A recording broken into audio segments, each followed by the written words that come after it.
Ingrid, one question I had follow up for you. You mentioned that hiring Vicky took a while. Just to make it very concrete for everybody listening, what is a while like 7 days? Is it 7 months, 7 years? Like what? How long did that process take to get the right person on board?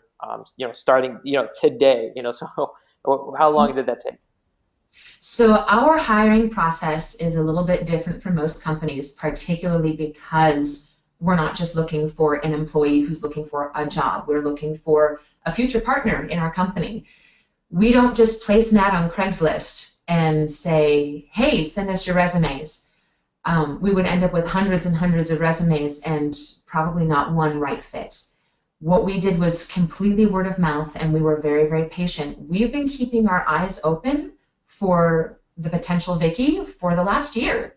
And we just met her a month ago. And she was a referral from a friend of ours who's also a local bookkeeper. And Vicky and this friend of ours worked together at a prior job.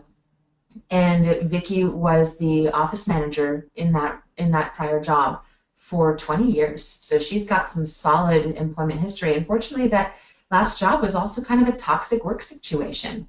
Um, it wasn't a very good place for her to be anymore. And one interesting parallel between each of us here at Polymath is that we all left higher paying places where we were miserable to do something that we believed in, that meant something to us, that we wanted to do with people that we cared about, and we're building it together. And that means so much more to us. Could I be getting paid more someplace else? Probably, sure. Do I want to? You can't pay me to be miserable. I won't do it.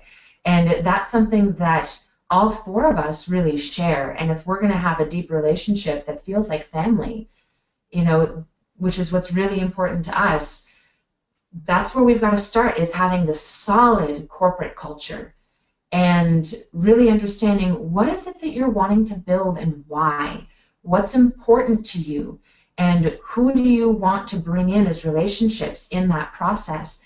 That's what's really, really important. So we went about it in a slightly different way, just completely word of mouth, and that's why we were looking so long. But there was also a certain amount of, I guess, trusting the universe in that process of just knowing that it would be the right time and the right place when we found the right person. And months prior to that, when we were like, wow, we kind of have to find somebody, we're getting to that point, we didn't realize until we found Vicky that a few months ago, frankly, we weren't ready. There were lessons yet to be learned. There were new things that I picked up at ProfitCon, the Profit First conference, just at the end of September, that if I had dove into a new employment relationship prior to some of the lessons that I learned there, I might have screwed something up.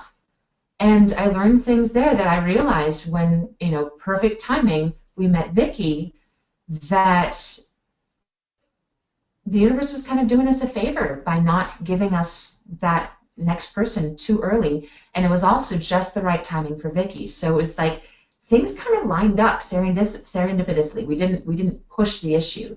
Now, if you're in a position where you're like, no, we need to hire, we need to find somebody, and we're going to place an ad. Mike Michalowicz from Profit First was talking about a really, really great way to place the perfect ad.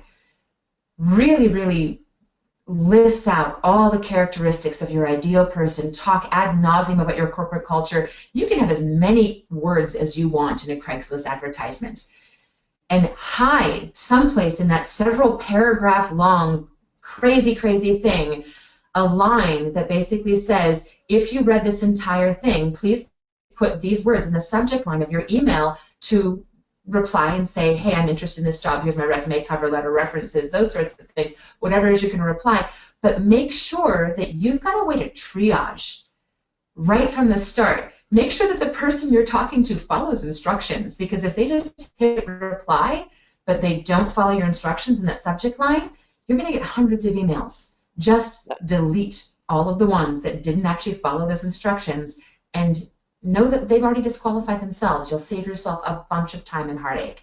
Because early on, I was way too nice. I wanted to give everybody a chance, and boy, it cost me a lot of money.